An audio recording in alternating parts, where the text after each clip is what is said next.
మొట్టమొదటిగా ఆహ్వానించినటువంటి దైవసేవకులు డానియల్ గారికి, అమ్మగారికి, పెద్దమ్మగారికి, సన్నిహితులందరికీ అందరికీ పేరు పేరున వందనాలండి. అందరికీ వందనాలు. అందరూ బాగున్నారా? దేవునికి స్తోత్రం. చాలా సంతోషం. ఈ రాత్రి ఇలాగ మనంతా కలుసుకుని దేవుని యొక్క వాక్యాన్ని గురించి నేర్చుకోవడానికి, దేవుని భయభక్తుల్లో మనం ఎదగడానికి ప్రభు కృప చూపించాలి. దేవునికి స్తోత్రం కలగలిగాక. హల్లెలూయా. చాలా సంతోషం. ఇప్పటి వరకు మీరు జ్ఞానం కలిగి ఉండాలని, జ్ఞానం మాత్రమే సరిపోదు, మనకేం కావాలి, ఇంకా వివేచన కూడా కావాలని. ఆ వివేచన మనకి రావాలి అంటే మనకి దేవుని వాక్యంతో పాటుగా పరిశుద్ధాత్మ దేవుని సహాయం ఉంటే మనము కలిగి ఉన్నటువంటి పొందుకున్న రక్షణని మనము అంతవరకు కాపాడుకోగలం. దేవునికి స్తోత్రం కలుగునుగా. హల్లెలూయా. చెప్పేవాడు లేకపోతే ఏమవుతారంట? చెడిపోతారంట. లోకంలో అంటారు కదా, చెప్పేవాడు లేకపోతే చెడిపోతారంట. చెప్పే మాటలు ఎవరైతే విని ఆ ప్రకారం నడుచుకుంటారో వాళ్ళు, వాళ్ళ కుటుంబాలు దీవించబడతాయి. దేవునికి స్తోత్రం కలుగునుగా. హల్లెలూయా. నేను కూడా కొద్ది నిమిషాలు వాక్యం చెప్పమంటారా? ముగించేసుకుందాం. ఎదురు వచ్చేస్తుందా? పగలంతా మరి పనికిళ్ళు ఉంటారు, పర్వాలేదా? దేవునికి స్తోత్రం. హెబ్రీ పత్రిక 5వ అధ్యాయంలో 14 వచనం చూద్దాం ఒకసారి. హెబ్రీ 5:14. త్వరగా.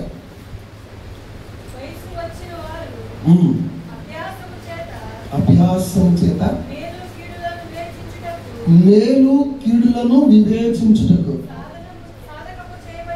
సాధకము చేయబడిన జ్ఞానేంద్రియములు కలిగి ఉన్నారు కనుక బలమైన ఆహారము వారికే తగును. దేవుడి వాక్యంలో నుండి రాత్రి కొద్ది నిమిషాలు మనందరితో పరిశుద్ధ ఆత్మదేవుడే మాట్లాడును గాక. హల్లెలూయా. హల్లెలూయా. వాక్యంలో ఉన్న మాట, మేలు కీడులను వివేచించేటువంటి వివేచన, మంచి చెడ్డలు గురించి వివేచించే వివేచన ఎవరు తెలుస్తుందంట? వయస్సు వచ్చిన వారికంట. దేవుల్లో మనం జన్మించి ఎంతకాలం అయింది? రక్షణ పొంది ఎన్నేళ్ళు అయింది? పుట్టినప్పుడు ఎలా ఉన్నారో, తర్వాత కూడా ఎదగకుండా అలాగే మన పిల్లలు ఉంటే, నోటి వెంట మాటలు రాకుండా వాళ్ళు ఏమండి పాకుతూ పొందుతూ తప్పటడుగులు వేస్తూ పరిగెడుతూ ఉంటే వాళ్ళు ఆరోగ్యకరంగా ఉన్నట్టు. ఆమె అవునా కదా? అలా కాకుండా పుట్టినప్పుడు పుట్టినట్టుగానే అలాగే ఉండి నెలలు సంవత్సరాలు గడుస్తూ ఉంటే ఆ బిడ్డలు బలంగా ఉన్నట్ట. ఏమంటారు? బలహీనంగా ఉంటే కొంచెం మంచి ఆహారం పెట్టండి అయ్యా, పాలు ఇవ్వండి అయ్యా. ఇంకా పిల్లలకైతే ఏమంటారు? వాటిని సెరలాక్ పెట్టమని అండి, ఇంకా పెరుగన్నం పెట్టండి, అట్టుపండు పెట్టండి అని చిన్న చిన్న పిల్లలు చెప్తారు. ఈ రాత్రి ప్రభు అడుగుతున్నాడు మనల్ని, రక్షణ పొందిన తర్వాత మనం ఎంతవరకు బలంగా తయారయ్యో? ఇంకా పసిపిల్లలుగానే ఉన్నామా, ఏమన్నా పెద్దవాళ్ళం అయ్యామా? మీకు బలమైన ఆహారం పెట్టే విధంగా ఉండాలంటే మీరు ఎలా ఉండాలి? వయస్సు వచ్చిన వారు, పిల్లలు పుట్టగానే వాళ్ళకి చికెన్ ముక్క పెడతారండి. అన్నప్రసన్నకి వాళ్ళకి డైరెక్ట్గా చికెన్ జాయింట్ పెడతారా? చెప్పట్లా మీరు ఎవరో? ఏం పెడతారు వాళ్ళకి? పరమాన్నం, నీరు, అది కూడా చాలా చాలా చిన్నగా కొంచెం కొంచెం పెట్టే ప్రయత్నం చేస్తారు. హల్లెలూయా. ఈ రాత్రి ప్రభు అడుగుతున్నారు, మనము ఎంత బలంగా ఉన్నాం? మనము శరీర సంబంధులమా, ఆత్మ సంబంధులమా? అందరూ చెప్పాలి. శరీరానికి ఆహారం ఉంటే మనిషి ఎలా బలంగా ఉంటాడో, ఆత్మకి ఆహారం ఏంటి? వాక్యం. శరీరానికి ఆహారం లేకపోతే శరీరం ఎలాగైతే బలహీనం అయిపోతుందో, ఒక పూట పర్వాలేదండి, 2 పూటలు పర్లేదు, కొంచెం టిఫిన్తోనో పాలతోనో ఉంటాం. 3 పూటలు అయితే, 2 రోజులు అయితే అమ్మో ఇక చెప్పలేము. ఎత్తి చేతుల్లోకి ఎత్తి లోపల రకరకాలైనటువంటి ఎలకలు పరిగెడుతూ ఉంటాయి. ఏదో తేడాగా ఉందంటే అనిపిస్తుంది మనకి. మనం శరీర సంబంధమైన వారిగా ఉండకూడదని ప్రభు రాత్రి జ్ఞాపకం చేస్తూ, మనము ఆత్మ సంబంధమైన విధముగా మనము బలమైన వారిగా ఉండాలని ప్రభు చెప్తున్నాడు. దేవునికి స్తోత్రం చెల్లించండి. హల్లెలూయా. మనం ఆత్మ బలంగా ఉండాలి అని అంటే వాక్యము సరిపడా ఉండాలి. వాక్యం హృదయంలోకి తీసుకోవాలి. హృదయంలో వాక్యం లేకపోతే మనము స్థిరపరచబడలేమని రాత్రి ప్రభు మాట్లాడుతున్నారు. ప్రభు మమ్మల్ని మరి సేవకులు రమ్మన్నారు, మేము వాళ్ళకి ఏం చెప్పాలి? మాకు నచ్చింది కాదు, మేము కోరుకున్నది కాదు, వాళ్ళకి ఏది కావాలో అది చెప్తేనే కదా వాళ్ళకి ఒక మాట ఇచ్చినట్టు ఉంటుందని సేవకురాలు నేను ప్రార్థన చేస్తూ ఉంటే ప్రభు చెప్పిన మాట, వాళ్ళకి జ్ఞానం ఉంది కానీ వివేచనలో ఇంకా వాళ్ళు స్థిరపడాలి. ఆత్మలో వారు బలమైన వారిగా సిద్ధపరచబడాలి. అలాగ ఉండాలని అంటే ఎలాంటి వారు? బైబిల్ గ్రంథంలో దేవుడు అంటే తెలిసి కూడా పాపం చేశారు. ఎవరు దేవునికి దూరంగా ఉండి, అమ్మో వాళ్ళ దేవుడు నిజమైన దేవుడు, వాళ్ళ దేవుడు శక్తివంతుడైన దేవుడు, వాళ్ళ దేవుడికి అసాధ్యమైనది ఏది లేదని దేవునికి ఆవల ఉన్నవారు, అన్యులైన వారు దేవుడిని నమ్మి వాళ్ళు రక్షించబడ్డారంట. దేవునికి స్తోత్రం చెల్లించండి. హల్లెలూయా, హల్లెలూయా. సామెతల గ్రంథంలో 9వ అధ్యాయము 10వ వచనంలో ఒక మాటను చదువుదామా? నేను చదివేస్తాను. యెహోవా యందు భయభక్తులు కలిగి ఉండుటయే జ్ఞానమునకు మూలము, పరిశుద్ధ దేవుని గూర్చిన వివేచనయే పరిశుద్ధ దేవుని గూర్చిన తెలివియే వివేచనకు ఆధారం అంట. దేవునికి స్తోత్రం కలుగును గాక. అంటే ఎవరైతే దేవుని యందు భయం కలిగి ఉంటారో వాళ్ళు మాత్రమే సరైన భక్తి చేయగలరు. భయము భక్తి రెండు వేరువేరుగా ఉండవండి. భయం ఉంటే సరైన భక్తి చేస్తారు. స్తోత్రం కలుగును గాక. భయం లేని వాళ్ళు మందిరానికి రారు. భయం లేని వాళ్ళు నాకు సేవకులు చెప్పినట్టు ఇక్కడ ఉన్నంతసేపు భక్తిగా ఉన్నట్టుగా కూర్చుంటారు.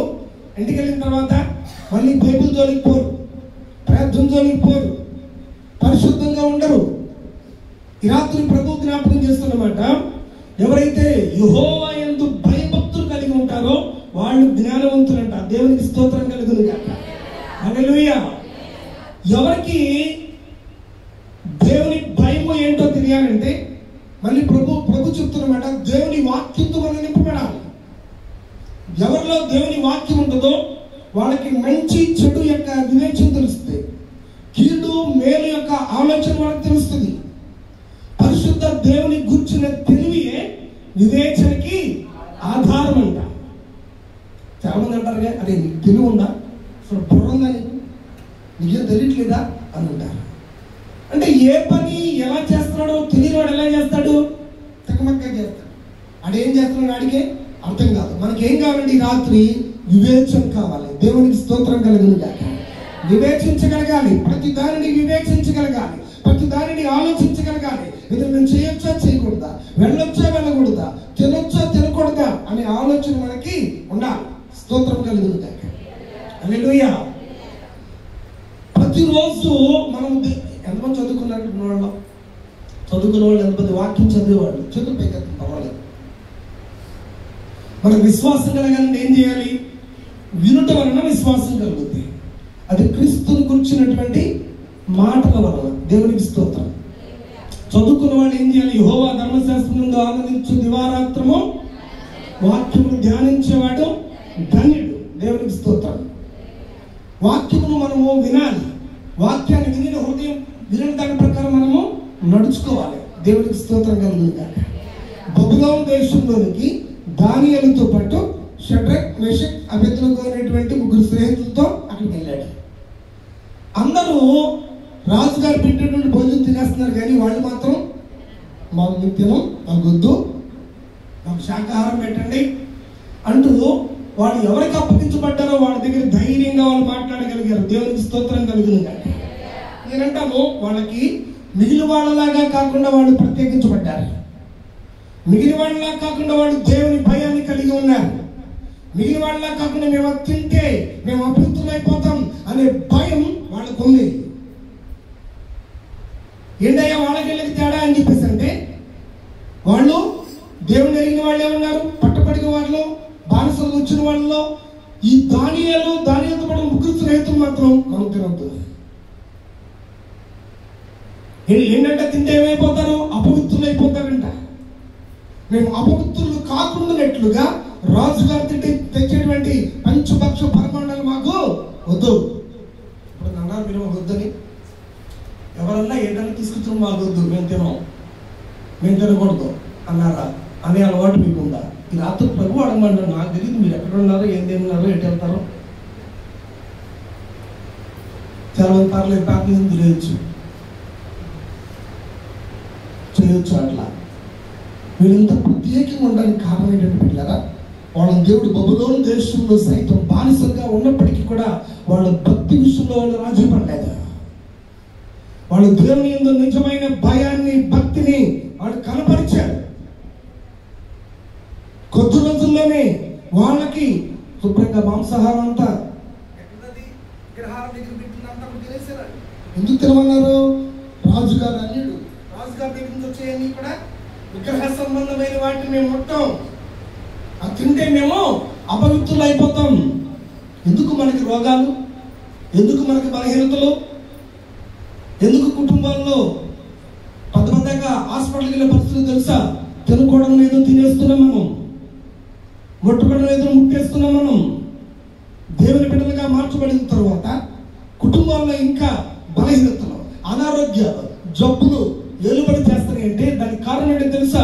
దేవుడు చెప్పిన విధంగా నడుచుకోకుండా బిడ్డలు ఎక్కడో మనము దారి తప్పిపోతున్నాం. కారణం ఏంటో తెలుసా?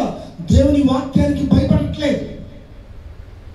కానీ ఆ మిగిలిన వారి వల్లే కాకుండా వీరు ప్రత్యేకించబడి మేము తినమండి అని ఆ పైన వాళ్ళతో జ్ఞానము కలిగి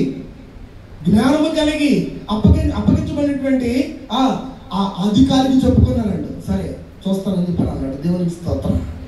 కొద్ది రోజుల్లోనే ఆ తేడా వాళ్ళు గమనించగలిగారు. స్తోత్రం కలుగును గాక.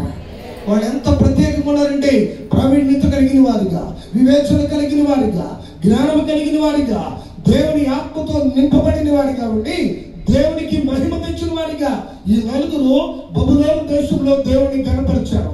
గట్టిగా చప్పట్లు కొడుతూ దేవునికి స్తోత్రం చెల్లించారు. హల్లెలూయా, హల్లెలూయా. వీళ్ళకి జ్ఞానం ఉంది, జ్ఞానంతో పాటు వివేచన కూడా ఉంది. కష్టం వచ్చినప్పుడు, శోధన వచ్చినప్పుడు పాపంలో పడిపోకుండా వాళ్ళని కాపాడింది దేవుని భయం. స్తోత్రం కలుగును గాక. దేవుడు ఏం చేశాడు? దానియేలునేమో 127 సంస్థానాలకి పైన నాయకుడిగా పెట్టేశాడు. దేవునికి స్తోత్రం కలుగును గాక. మరొకసారి అవకాశం వచ్చింది షడ్రక్ మేషక్ అబేద్నెగోలకి. అందరూ కూడా విగ్రహానికి సాష్టాంగ పడాలని చెప్పంటే మేము సాష్టాంగ పడం, అగ్నిగుండంలో పడేసినా పర్లేదు, మేము చచ్చిపోతాం కానీ మొక్కం. ఏంటంటే ధైర్యం. ప్రాణం అంటే వాళ్ళకి తీపి లేదా? ప్రాణం కంటే ఎక్కువగా వాళ్ళు యేసుని ప్రేమిస్తున్నారు. దేవునికి స్తోత్రం కలుగును గాక. హల్లెలూయా. రక్షణ పొందిన వాళ్ళు మన యొక్క జీవము దేవుని చేతిలో ఉందండి. ఇక్కడ ఉన్న మనుషులకు మనం భయపడకూడదు, ఆచారాలకు భయపడకూడదు, భయపెట్టే దేనికి మనము లొంగిపోకూడదు. నీ దేహాన్ని చంపే మనుషులకు కాక నీ దేహంతో పాటు నీ ఆత్మను చంపే దేవునికి భయపడాలి. స్తోత్రం కలుగును గాక. హల్లెలూయా. ధైర్యం కలిగి లేకపోతే మనం దేవుని ఆత్మతో నడిపించబడలేము. అంత ధైర్యాన్ని ఇచ్చేది పరిశుద్ధాత్మ దేవుడే. స్తోత్రం కలుగును గాక. చావలేదు వస్తే మా దేవుడు మమ్మల్ని అగ్నిలోంచి కాపాడుటకు సమర్థుడు. ఒకవేళ మమ్మల్ని కాపాడకపోయినా పర్లేదు, మేము మాత్రం విగ్రహానికి మొక్కమని చెప్పారు. స్తోత్రం కలుగును గాక. అలాంటి ప్రత్యేకించబడిన వారిగా మీరు కూడా ఉండాలని ప్రభు ఈ రాత్రి మాట్లాడుతున్నాడు. స్తోత్రం. హల్లెలూయా, హల్లెలూయా. క్రియలు లేని విశ్వాసం. మేము కూడా చాలా మంది తాగుబోతులు కూడా అంటారంట, అప్పుడు యేసుబాబు అంటే చాలా ఇష్టం అంటారు. కానీ వాళ్ళ క్రియలు ఎలా ఉంటాయి? ముందు కాకుండా, బూతులు మాట్లాడకుండా, చెడ్డలు చేయకుండా ఉండలేదు. నేను ఎందుకు నేను కూడా రావాలనుకున్నా, చర్చికి రాలేకపోతాను అంటాడు. మంచోడే, కానీ ఆ బలహీనత ఆ త్రాగుడు దురాత్మ చేత బంధించబడ్డాడు. మనం కూడా అలాగ ఊగిసలాడే భక్తి మనం చేయకూడదు. దేవునికి స్తోత్రం కలుగును గాక. హల్లెలూయా, హల్లెలూయా. అలాగే సంసోను ఉన్నాడు. సంసోను దేవుని ఆత్మ బలం చేత ఏం చేస్తా ఉన్నాడు? దేవుని ఆత్మ బలంగా దిగి వచ్చినప్పుడల్లా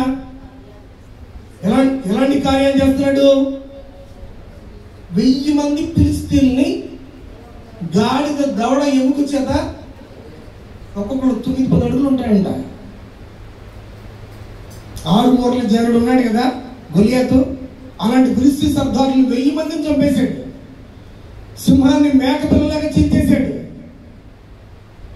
ఎన్నిసార్లు బంధించున్నాను? 20 సంఖ్యలని దారాల్లాగా తెంపేసుకెళ్ళిపోయాడు. అక్కను పట్టుకుంటారు మీరు? 300 అక్కను పట్టుకుని ఒకదానికి తోక ఒకటి ముడేసి తోకలకు నిప్పు పెట్టి ఆ పంట పొలాన్ని కూడా తగలబెట్టించేశాడు.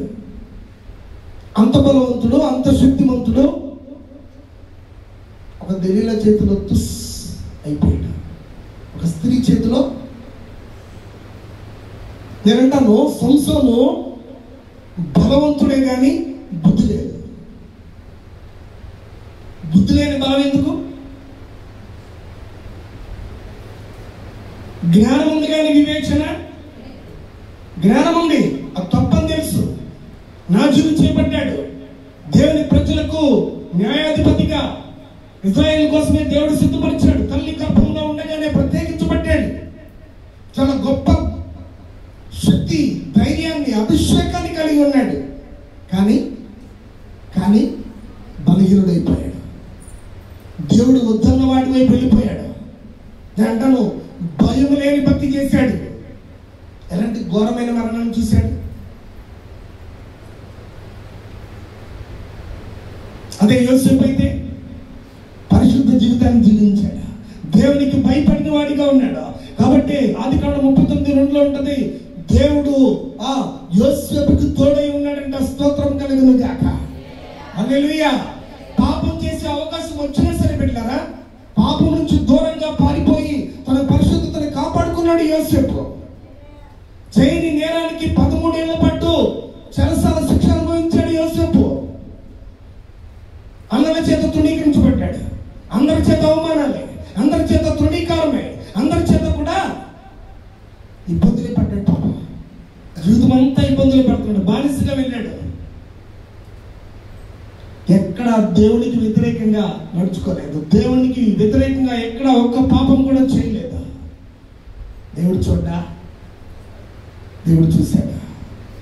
ఒకరోజు అదే యోసేపుని తీసుకొచ్చి ఐగుప్తు సింహాసనంలో, ఐగుప్తులో ప్రధానమంత్రిగా, రాజు తర్వాత రాజు అంతటి వాడిగా యోసేపుని దేవుడు నిలబెట్టాడు. గట్టిగా చప్పట్లు కొడుతూ దేవుడికి స్తోత్రం చేద్దాం. హల్లెలూయా. సంసోనుకి బలం ఉంది కానీ, జ్ఞానం ఉంది కానీ వివేచన లేదు. యోసేపుకి జ్ఞానంతో పాటు వివేచన కూడా ఉంది. ఎక్కడ తగ్గించుకోవాలో, ఎక్కడ దేవునికి లోబడాలో, ఎక్కడ ఎదురు చూడాలో ఎదురు చూస్తా ఉన్నాడు. స్తోత్రం కలుగును గాక. హల్లెలూయా. మనమందరినీ దేవుడు యోసేపులాగా ఉండాలని చెప్తున్నాడు. యోసేపు వల్ల దేశాలకి ఆహారం పెట్టగలిగాడు. కొన్ని దేశాలకు ఆహారం పెట్టాడు. తన తండ్రి ఇంటి వారందరినీ సంరక్షించాడు. వాళ్ళందరూ అక్కడికి వచ్చి తిరిగి మళ్ళీ కాపాడబడ్డారంటే అంతగా ఆ వంశం అభివృద్ధి చెందిందంటే దానికి వెనక కారణం ఎవరు? యోసేపు యొక్క భయభక్తులతో కూడిన భక్తి. స్తోత్రం కలుగును గాక. హల్లెలూయా. మరి అలాగే ఆకాను తెలుసు కదా, ఎందరో ఆకాను గురించి విన్నారా? ఆకాను ఏం చేశాడు? దేవుని భయం, దేవుడి యొక్క భయం ఉందా ఆయనకి? ఉందా? దేవుడు ఏది వద్దన్నాడో, తనకు చెప్పిన నాయకుడు ఏది వద్దన్నాడో దాన్ని ఏం చేసి తీసుకొచ్చి తన గుడారంలో దాచాడంట. దేవుడు వద్దన్నాడు తీసుకొచ్చి దాచి ఇంకేం చేశాడు? బొగ్గుతున్నాడు, అబద్ధం ఆడుతున్నాడు. అబద్ధాలు ఆడొచ్చా క్రైస్తవులు? ఎవరో భాష గారు చెప్పారు, క్రైస్తవులు అబద్ధాలు ఆడరంట, అబద్ధాలు పాడతారంట. పాటలు బాగా పాడతాం మనం. ఏం పాడుతున్నామో వివేచించాలి, ఆలోచించాలి. ప్రభుత్వ స్తోత్రం కలుగునుగా. ఆకాన్ ఏం చేశాడు? తన గుడారంలో, తన హృదయంలో పాపాన్ని దాచాడు. ఏమైంది? తనతో పాటు తన కుటుంబం అంతా కూడా రాళ్ల కుప్పగా అయిపోయింది. భయంకరమైన శిక్ష తను ఒక్కడే చేసిన దాన్ని బట్టి కుటుంబం అంతా శిక్షించబడ్డారు. దేవుడు ఎంత గొప్పగా యోబుతున్న స్వాస్థ్యం పొందుకోలేకపోయాడు. దేవుని యొక్క దీవెనలు పొందుకొని ఇచ్చే వరకు ఆగలేకపోయాడు. అంటారు కదా, ఉడికే వరకు ఉంటాడంట, ఆరేదాకా ఉండలేడంట. అట్టంటాడు. దేవుని భయం బొత్తిగా లేదు. జ్ఞానం ఉంది కానీ వివేచన లేదు. అది చేయకూడదు అని తెలుసు కానీ అయినా దాచుకున్నట్టు కొంత దాచుకున్నాడంట. అదే యెహోషువ గ్రంథంలో రాహాబు అనే వేశ్య ఉంది. వేగుల వారికి సేవకులిద్దరికి కూడా ఏం చేసింది? ఆశ్రయం ఇచ్చింది, వాళ్ళని దాచిపెట్టింది. నేను అంటాను, ఆవిడికి దేవుని భయం ఉంది. నేను మీకు రిఫరెన్స్ చూపించట్లా, చూపిస్తే ఆలస్యం అవుతుందని. ఏం చేసింది? ఆవిడ దేవునికి భయపడింది. మన దేవుడు ఎలాంటి వాడో, ఐగుప్తులో ఉండగా ఆయన తన ప్రజలైన ఇశ్రాయేలును విడిపించడానికి ఎన్ని గొప్ప కార్యములు, అద్భుతమైన కార్యములు చేశాడో అవి విన్నప్పుడంట వాళ్ళ గుండెలు అవిసిపోయినాయి అంట. అమ్మో, ఆ దేవుడు మామూలు దేవుడు కాదు. ఆ దేవుడు అక్కడ ఉన్నటువంటి రాజుల్ని ఓడించాడు. శత్రురాజుల్ని ఓడించిన దేవుడు మా దేశం మీదకి వచ్చాడు, మా పని కూడా అయిపోద్దని భయపడిపోయారంట. దేవునికి స్తోత్రం కలిగినగా. ఎవరు భయపడ్డారు? రాహాబు భయపడింది.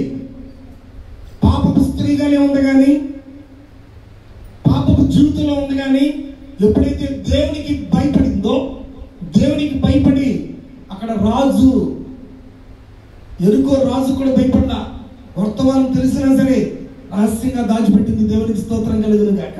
నేను ధైర్యం కలిగినటువంటి భక్తి చేసింది. ఆవిడికి జ్ఞానం ఉంది, జ్ఞానంతో పాటు వివేచన కూడా. వివేచన అంటే ఏంటి? ముందు ఉండబోయే భవిష్యత్తు కోసం ఏం చేసిందంట? రాహాబు తన ఇంటి వారందరినీ రక్షించుకుందంట. గట్టిగా చప్పట్లు కొడుతూ దేవునికి స్తోత్రం. హల్లెలూయా, హల్లెలూయా. మనకుందా అలాంటి జ్ఞానం? మనకుందా అలాంటి వివేచన? మన ఇంటి వారి కోసం మనం ఎంత ప్రయాసపడుతున్నాం? భార్యలారా, మీ భర్తల కోసం మీరు ఎంత ప్రయాసపడుతున్నారు? ఒకవేళ భార్య భర్తలు ఉంటే మీ బిడ్డల కోసం మీరు ఎంత ప్రయాసపడుతున్నారు? రాహాబు పాపంలోనే ఉంది కానీ రాహాబు ఎలా ఉంది? దేవుని భయాన్ని కలిగి ఉంది. అందుకే వాక్యం రాయబడింది, వేశ్యలన్నా పరలోక రాజ్యానికి వెళ్తారు కానీ వేశ్యదారులు పరలోక రాజ్యానికి వెళ్ళారంట. ఆకాన్ ఎలా ఉన్నాడు? వేశ్యదారిగా ఉన్నాడు. దేవుడు తెలుసు, దేవుని ఆజ్ఞలు తెలుసు, పరలోక రాజ్యం తెలుసు, దేవుడు పోయే ప్రతి స్వాస్థ్యము ఆశీర్వాదం తెలుసు. కానీ వేషం. మనిషి ముందుకులాగా వెనుకలాగా మనము ఉండకూడదు. అందుకే వాక్యం రాసింది కదా సామెతల్లో, అతిక్రమం దాచిపెట్టుకునేవాడు వర్ధిల్లుడు, వాటిని ఒప్పుకొని విడిచిపెట్టువాడు కనికరాన్ని పొందుకుంటాడు. దేవునికి స్తోత్రం కలుగునుగా. హల్లెలూయా. రాహాబు అయితే ధైర్యం కలిగి తన కుటుంబం అంతటిని రక్షించుకున్న. దేవునికి స్తోత్రం కలుగునుగా. ఏంటయ్యా ఆవిడకున్నటువంటి జ్ఞానం ఏంటని చెప్పేసి అంటే విని గడగడ ఒలిగిపోయింది మన దేవునికి. నేను చూసిన చాలా మందిని క్రైస్తవుల్లో చర్చకొచ్చే వాళ్ళ కంటే మీరు ఫీల్ అవ్వద్దు, అన్యులకి మన దేవుడు అంటే భయం. ఒకసారి కొండపల్లిలో మేము మీటింగ్ పెట్టినప్పుడు జనరేటర్ అవకాశం లేక స్తంభానికి వేసాం. క్రైస్తవుల్లో ఉన్నవాళ్ళు దగ్గరలో ఉన్న ఒక పాస్టర్ గారే కంప్లైంట్ ఇచ్చాడు. మీటింగ్ జరుగుతుంది, పాస్టర్ గారే కంప్లైంట్ ఇచ్చాడు. వాళ్ళు వచ్చేసేసి అయ్యా చాలా పయ్యోళ్ళ దగ్గర నుంచి వచ్చింది. వచ్చిన ఒక ముస్లిం ఆయన వచ్చి నన్ను పిలిచి మన చేతులు పట్టుకుని, అప్పుడు దేవుడు అంటే మేమే పాస్టర్ గారు ఏమనుకోవద్దండి, మా పై నుంచి బాగా ఫోన్లో చేస్తున్నాను ఆయన చేతులు పట్టుకున్నాడు. అని అతనికి ఉన్న దేవుని భయానికి నేను దేవుని చాలా స్తుతించాను. స్తోత్రం కలుగునుగాక. ఎవరికి భయం లేదు అక్కడ? పాస్టర్ గారికి భయం లేదు, సంఘస్థులకు భయం లేదు. ఎవరికి భయం ఉంది? అన్నిటికి భయం ఉంది. ఒక ముస్లిం ఆయన భయపడిపోకుండా వచ్చేసి ముగ్గురు వచ్చారు లైన్ మెన్లు వచ్చేసి, అయ్యా ఇంకెవరు ఫోన్ చేసిన అవకాశం లేదు, మేము ఎవరికో ఎమ్మెల్యే గారికి ఎవరిని చేద్దాము, మీటింగ్ మధ్యలో ఉంది కదా అనుకున్నాం. కానీ పెద్ద కంప్లైంట్ వెళ్ళిపోతుందన్నారు. ఇలా ఈరోజు ఎవరు భయపడాలి, ఎవరు భయపడకూడదో ఆలోచించండి ఒకసారి. దేవుడి రాత్రి మనము భయం ఉంది కానీ భయం కలిగిన భక్తి చేయలేకపోతున్నాం. వాక్యానుసారంగా మనం బ్రతకలేకపోతున్నాం. వాక్యానుసారంగా ధైర్యంగా మనం నిలవలేకపోతున్నాం. ఈ రాత్రి పరిశుద్ధాత్మ దేవుడు మనలో ధైర్యాన్ని నింపేవాడని తెలియజేస్తున్నాడు. స్తోత్రం కలిగిన గాక. హల్లెలూయా, హల్లెలూయా. అననీయ సప్ఫీరాకి దేవుడు తెలుసా? అపొస్తలుల కార్యాలు 5వ అధ్యాయం ఉంటారు కదండి, అవునా? వాళ్ళంట అప్పుడున్నటువంటి భక్తులందరూ కూడా బర్నబా అనే ఆయన కూడా అనుకున్నటువంటి ఆస్తంతా కూడా అమ్మేసి అపొస్తలుల పాదాల ముందు పెట్టాడంట. పెట్టగానే ఆ మాట విని మేము కూడా భక్తి చేయాలి, మేము కూడా నమ్మకంగా ఉండాలి, మేము కూడా విశ్వాసం ఉండాలనుకున్నారు. ఎవరాళ్ళు? అననీయ సప్ఫీరా. మా పొలం అమ్మేసి తీసుకొచ్చేసి పాస్టర్ గారికి ఇచ్చేస్తాం, ఎంత వస్తే అంత అన్నారు. ఇంటికి వెళ్ళిన తర్వాత 2 లక్షలు వస్తాయి అనుకుంటే 5 లక్షలు వచ్చినాయట. ఏం కలిగింది? ఆశ కలిగింది. మధ్య ఒక పాస్టర్ గారు చెప్తారు, ఆయన మంచిగా పెద్ద అభిషేకం దైవసేవకులు, ఆయన చెప్తా, ఏమండి సూపర్ లేదు, నువ్వు కొంచెం ఆగు, మనం ఎంతకాలం సంపాదిస్తే ఈ డబ్బులు వస్తాయి మనకి, కాబట్టి నా మాట ఈసారి అని చెప్పేసి భార్య ఏం చేసిందంట, సభ్యులు ఏం చేసింది, అననీయని ఒప్పించేసింది. మనం ఇంతకే అమ్మేమని చెప్పు. అబద్ధం చెప్పడానికి పరిశుద్ధాత్మ దేవునికి మీరు అబద్ధం చెప్పడానికి ఎందుకు ధైర్యం చేశారు, ఎందుకు మీరు ప్రేరేపించబడ్డారని పేతురు పాస్టర్ గారు అడుగుతున్నాడు. దేనికి ఏకీపించారు? అబద్ధం చెప్పడానికి ప్రేరేపించబడ్డారు. ఎవరు ప్రేరేపించాడు? సాతాను ప్రేరేపించాడు. విన్నారా? ప్రతి ఒక్కరిలో పాపం వైపు, చెడ్డ వాటి వైపు ప్రేరేపించేది 100 పళ్ళు సాతానే ప్రేరేపిస్తాడు మాత్రమే. అమ్మను ప్రేరేపించింది ఎవరు? సర్పరూపంలో వచ్చిన సాతాను. సంసారం ప్రేరేపించింది ఎవరు? దిల్లీల రూపంలో వచ్చిన సాతాను. కానీ పోతీఫరు భార్య రూపంలో వచ్చినటువంటి సాతాను దగ్గర యోసేపు పడిపోతుంది. ప్రభుకి స్తోత్రం కలుగును గాక. వాడు ఏదో ఒక రూపం వేసుకుని వస్తాడంటే, ఏదో ఒక వేషం వేసుకుని వస్తాడు. వాడు ఏ వేషంలో వచ్చినా సరే మనము ఆత్మ వివేచన కలిగి ఉంటే, దేవుని ఆత్మను కలిగి ఉంటే దాన్ని గుర్తుపట్టగలం. గట్టిగా చప్పట్లు కొడుతూ దేవునికి స్తోత్రం చెల్లిద్దాం. హల్లెలూయా, హల్లెలూయా. చివరికి ఒక మాట చదువుకుని ముగించుకుందాం. మీరు చాలా ఆసక్తిగా ఉన్నారు కానీ సమయాన్ని కూడా చూసుకోవాలిగా. దేవునికి స్తోత్రం. యోహాను మొదటి పత్రిక 4వ అధ్యాయంలో మొదటి వచనం చదువుకుని పాస్టర్ గారి గురించి చెప్పాలి. అమ్మ చదవండి అమ్మాటే. పిల్లరా, అనేకులైన అబద్ధ ప్రవక్తలు లోకములోనికి బయలు వెళ్ళి ఉన్నారు కనుక ప్రతి ఆత్మలో మీరు నమ్మక, ఆయా ఆత్మలు దేవుని సంబంధమైనవో కాదో పరీక్షించుడి. అమ్మ చదవండి, పర్లేదు చదవండి. యేసుక్రీస్తు శరీరధారి అయి వచ్చునని ఏ ఆత్మ ఒప్పుకొనునో అట్లానండి. ప్రభు స్తోత్రం కలుగును గాక. హల్లెలూయా. మనమంట చివరికి ముగించుకుందాం ఈ మాటతో. మనం వినే ప్రతిదాన్ని నమ్మకూడదు. అది దేవుని ఆత్మ సంబంధమైనవో కాదో పరీక్షించి చూడాలి. అన్నింటినీ పరీక్షిస్తాం లేదా? పాలు చక్కగా ఉన్నాయి లేదా పరీక్షిస్తాం. నోటు నటి లేదా దొంగ నోటం పరీక్షిస్తాం లేదా? తీసుకునే ప్రతి ఒక్కటి క్వాలిటీగా ఉందా లేదా, సరిగ్గా ఉందా లేదా అన్ని పరీక్షిస్తాం. భూ సంబంధమైన అన్ని పరీక్షిస్తాం. అసలు పరీక్షించాల్సింది ఏంటిది? మన ఆత్మ కాపాడబడాలంటే, మన రక్షణ కొనసాగాలంటే, అంతవరకు మనము మన రక్షణని మనం కాపాడుకోవాలంటే ఏం చేయాలి? మనము దేవుని ఆత్మ చేత నడిపించబడాలి. స్తోత్రం కలుగును గాక. రోమపత్రిక 8:14 ఉంటుంది, ఎందరూ దేవుని ఆత్మ చేత నడిపించబడుతారో వారు దేవుని కుమారులు కుమార్తెలు పడతారట. ఎవడు క్రీస్తు ఆత్మ లేనివాడైతే వాడు ఆయన వాడు కాదు. దేవుని ఆత్మ మనలో ఉండాలి. అప్పుడు మనము ఎవరు ఎలా ఉన్నారు, ఎవరు ఏంటనేది మనం వివేచించగలం. దేవునికి స్తోత్రం కలుగునుగా. అందరినీ మనం నమ్మకూడదు. ఇంకా నిజమైన దానికంటే నకిలీయే ఎక్కువ ఉంటాయి. కల్తీ నెయ్యి, ఎన్ని రకాల బయట దొంగలు చాలామంది అవుతున్నాయండి.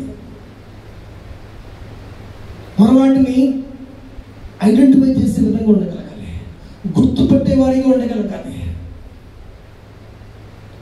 చాలా చాలా దురాత్మల ప్రభావం బయట చాలా ఎక్కువగా ఉంది. మనం కాపాడుకోవాలంటే బిడ్డలారా, పరిశుద్ధాత్మ చేత మనము నింపబడాలి. పరిశుద్ధ ఆత్మ చేత మనం నడిపించబడాలి. దేవుడు తన ఆత్మ శక్తి చేత మనం నింపుతాడు. దేవునికి స్తోత్రం. అపొస్తలుల కార్యాలు 1:8 ఉంటుంది కదా, దేవుని పరిశుద్ధాత్మ మీ మీదకి వచ్చినప్పుడు మీరు శక్తి నొందెదరు. మనకి శక్తి కావాలంటే పరిశుద్ధాత్మ దేవుడు మనలోనికి రావాలి. స్తోత్రం కలుగును గాక. అప్పుడు మనం సాక్షులుగా ఉంటాం. అప్పుడు మనం అన్ని వివేచించగలుగుతాం. అప్పుడు మనం అన్ని కూడా సరిగా తెలుసుకోగలుగుతాం. దేవునికి స్తోత్రం కలుగును గాక. హల్లెలూయా. ఏది పడితే అది దయచేసి నమ్మకూడదు. ప్రతిదానిని పరీక్షించాలి, వివేచించాలి, ఆలోచించి నిర్ణయం తీసుకోవాలి. తొందరపాటు నిర్ణయాలు మనం ఎప్పుడు తీసుకోకూడదు. ప్రతి ఒక్కటి దైవ సేవకులతో చెప్పి చేయాలి. ప్రతి ఒక్కటి అయ్యగారు ఎక్కడికి వెళ్ళాలి, వెళ్ళమంటారా, మనం చేయాలి, చేయొచ్చు అంటారా లేదా అని అడిగి చేయాలి. దేవునికి స్తోత్రం కలుగును గాక. హల్లెలూయా, హల్లెలూయా. ఈ రాత్రి ప్రభు మనందరికీ కూడా వివేచన ఆత్మ కలిగి ఉండమని చెప్తున్నాడు. దేవునికి స్తోత్రం కలుగును గాక. యెషయా గ్రంథం 11వ అధ్యాయంలో 2వ వచనం ఉంటుంది, దేవుడు మనకి ఇచ్చేటువంటి 7 ఆత్మలు మనందరిలో పనిచేయాలి. 7 ఆత్మల గురించి అక్కడ రాయబడింది. రక్షణ పొందిన ప్రతి ఒక్కరు కూడా ఆ 7 ఆత్మల చేత నడిపించబడే వారిగా ఉండాలి. దేవునికి స్తోత్రం. హల్లెలూయా. ఎందుకు దేవుడు తన లేఖన గ్రంథంలో సౌలేమో అంతకంతకు నేర్చినాడంట, దావీదేమో అంతకంతకు వర్ధిల్లాడంట. ఏంటి కారణం? ఎందుకని? దేవుని ఆత్మ చేత దావీదు భక్తుడు నడిపించబడ్డాడు. సౌలు రాజేమో దేవునికి విరుద్ధంగా ప్రవర్తించాడు. దేవుని సేవకుడు వచ్చే వరకు ఎదురు చూడట్లేదు, దేవునికి భయపడట్లేదు, దేవునికి లోబడట్లేదు, తనకి నచ్చినట్టుగా ప్రవర్తించేస్తున్నాడు. కారణం ఏంటంటే మనుషులకు తడుస్తున్నాడు, మనుషులు మెప్పు కోసం చూస్తున్నాడు. బిడ్డలారా, మనం మనుషుల్ని మెప్పించే వారిగా ఉంటే మనం దేవుని సంతోషపెట్టలేము. ఈ లోకానికి వేరే మూర్ఖులైనటువంటి ఈ ఒక్కరి జనానికి మనం ఏమవ్వాలి? వేరై ప్రత్యేకించబడి పరిశుద్ధపరచబడి దేవుడి కోసం బ్రతికే విధంగా మనం ప్రయాసపడతాం. దేవుడికి స్తోత్రం కలుగును గాక. బిడ్డలారా, చాలా చెడ్డతనాలు ఉన్నాయి బయట, చాలా చెడ్డ కార్యాలు బయట జరుగుతున్నాయి, ఘోరమైన ప్రమాదాలు జరుగుతున్నాయి. ఎప్పుడు ఏ కీడు ఎటు నుంచి ఎవరి మీదకి వస్తుందో తెలియని పరిస్థితులు కనబడతా ఉన్నాయి. మనం చూసాం కదా, మనం కర్నూలులో నిద్రపోతున్నట్టుగానే సుమారుగా 19-20 మంది కాలి బూడిదైపోయారు. విమానాలు కూలిపోతా ఉన్నాయి, రైలు ప్రమాదాలు జరుగుతూ ఉన్నాయి, ప్రకృతి వైపరీత్యాలు భయంకరంగా జరుగుతున్నాయి. ఈ దినాల్లో మనం ఏం చేయాలంటే దేవుని ఆత్మ వివేచనతో మనం కొనసాగే విధంగా ఉండాలి. మన రక్షణ మనం కాపాడుకోవాలి. రక్షించబడిన మనము మరికొంతమందిని దేవుని వైపు నడిపించే వారికి మనం ఉండాలి. దేవునికి స్తోత్రం కలుగును గాక. ప్రభు దగ్గరికి వెళ్ళిన తర్వాత మనల్ని 2 అడుగుతాడంట, నువ్వు ఎంత ప్రార్థన చేసావు, ఎన్ని ఆత్మలు నువ్వు సంఘానికి నడిపించారు అడుగుతారంట. మీ దగ్గర ఏం సమాధానం ఉంది చెప్పాలి. ముగించేశారు. మీరు ఎంతమందిని దేవుని వైపు నడిపించారు? రక్షణ పొంది ఎంతకాలం అయింది? రోజుకి మీకున్నటువంటి ప్రార్థన సమయం ఎంత?